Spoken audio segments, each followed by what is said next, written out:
Le président Biden souhaite que les États-Unis passent au vert.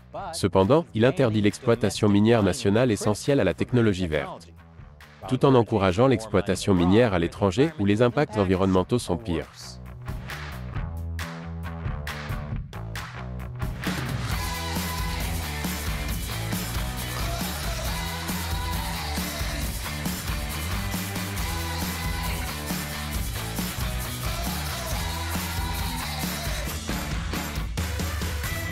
Bienvenue à l'émission Amérique dévoilée, je suis Chris Chappell. Le président américain Joe Biden veut que vous sachiez que sous sa direction, les voitures américaines seront entièrement électrifiées. Et espérons-le, moins combustible que cette Tesla. Gaspiller autant d'eau n'est pas très écologique. L'administration Biden veut dépenser des milliards de dollars par le biais de la loi sur la réduction de l'inflation et d'autres mesures pour s'assurer que les États-Unis puissent concurrencer la Chine en matière d'énergie verte. Et oui, ils dépensent des milliards de dollars pour lutter contre l'inflation, ce qui revient à combattre un requin avec des boulettes de viande. Mais la production d'énergie verte nécessite beaucoup de ressources. Selon l'Agence internationale de l'énergie, une voiture électrique typique nécessite 6 fois plus d'intrants minéraux qu'une voiture conventionnelle, sans compter l'acier et l'aluminium.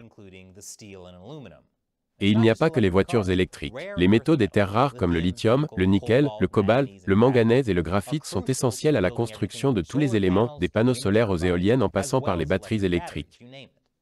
Mais devinez qui domine le marché des terres rares? Non, pas Steve de Minecraft, mais vous avez bien deviné.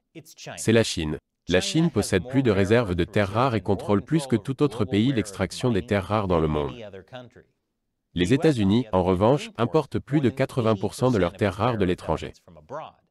Et une grande partie vient de, vous l'avez deviné, la Chine. Même les munitions américaines dépendent de la Chine.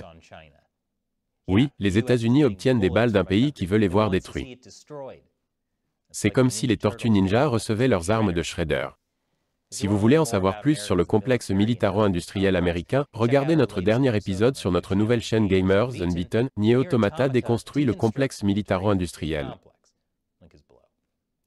Le problème n'est pas que les États-Unis n'ont pas de ressources à extraire.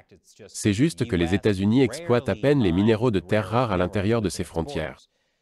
Les États-Unis n'ont qu'une seule mine de terres rares et n'ont pas la capacité de traiter les minéraux de terres rares. Cette seule mine est celle de Mountain Pass en Californie du Sud. Pendant ce temps, la Chine a des tas de mines. Quoique, comme ils sont communistes, ils n'appellent pas ça une mine, mais plutôt une nôtre. L'administration Biden soutient une autre mine dans le Nevada qui pourrait commencer à produire du lithium en 2026. Mais la plupart du temps, les États-Unis limitent fortement l'exploitation minière nationale.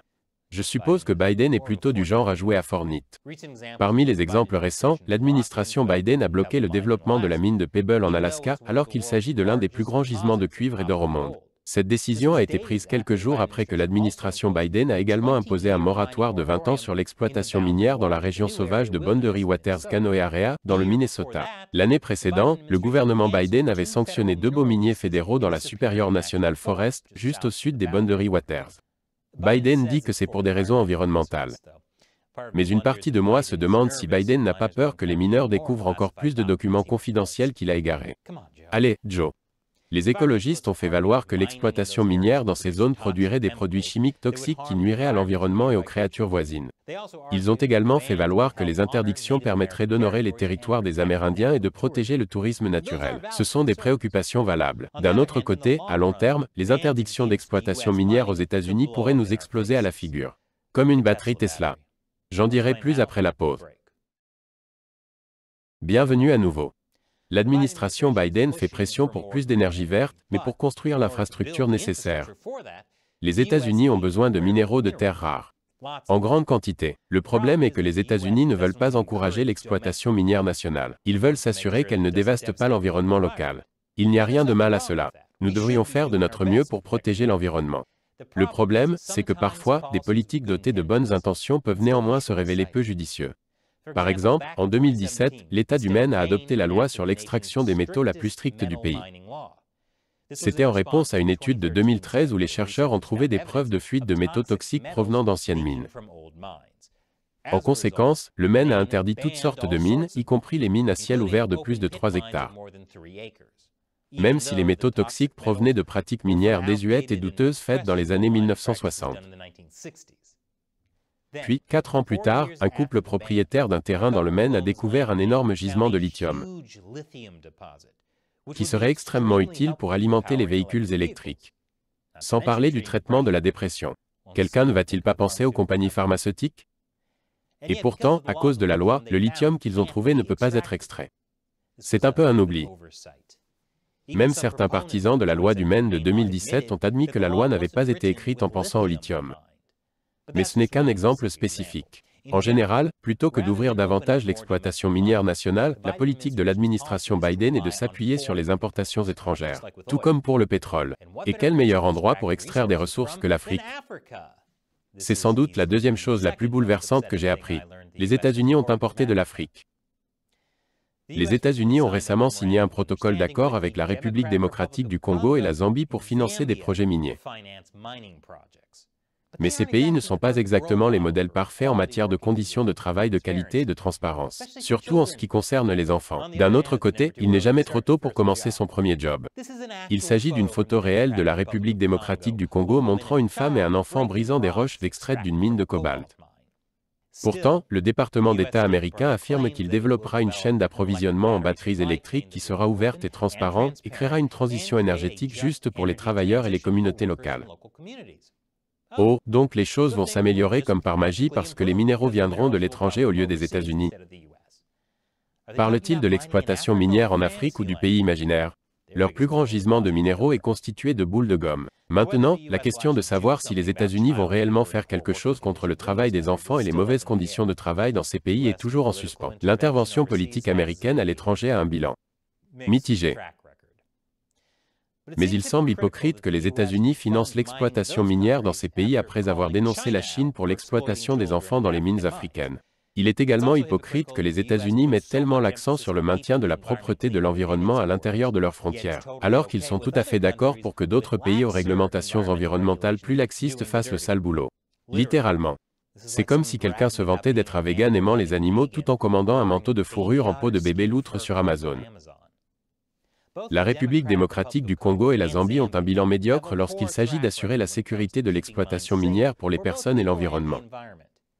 La RDC a perdu plus de 8% de ses arbres depuis 2000, en partie à cause de l'exploitation minière. Cela inclut le parc national de Kahuzi-Biega, l'un des derniers sanctuaires pour le gorille des plaines orientales, une espèce menacée. Je n'ai jamais vu une mine représenter une telle menace pour les gorilles depuis ce niveau du jeu Donkey Kong Country.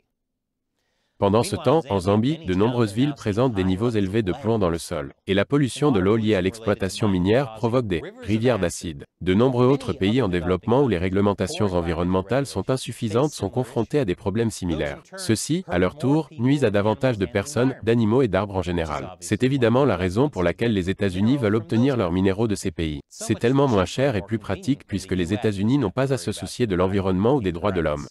En revanche, l'exploitation minière aux États-Unis serait plus coûteuse, mais plus respectueuse de l'environnement. Les États-Unis ont parcouru un long chemin au fil des décennies grâce aux nouvelles technologies minières qui sont beaucoup plus respectueuses de l'environnement et produisent moins de déchets qu'auparavant. Les États-Unis sont très performants en matière d'environnement par rapport à la plupart des pays. Et cela est dû en grande partie aux réglementations environnementales fédérales. Donc, si le gouvernement américain doit dépenser des milliards de dollars pour l'énergie verte, il pourrait aussi bien les dépenser pour exploiter les minéraux de manière responsable à l'intérieur de ses propres frontières. C'est mieux pour la Terre, mieux pour les travailleurs et, en plus, les États-Unis ne seraient pas obligés d'acheter des minéraux à des partenaires étrangers, comme la Chine. Ce serait bien. Alors peut-être que les Tortues Ninja n'auraient plus besoin d'obtenir leurs armes de shredder. Alors, que pensez-vous de l'exploitation minière pour la technologie verte? Laissez vos commentaires ci-dessous. Et si vous aimez cette émission, n'oubliez pas que nous dépendons principalement du soutien direct de téléspectateurs comme vous. Il suffit d'$1 par épisode sur notre site de financement participatif Patreon. Visitez patreon.com/AmericaUncovered pour en savoir plus. Cliquez sur le lien ci-dessous. Encore une fois, je suis Chris Chappell, merci d'avoir regardé Amérique dévoilée.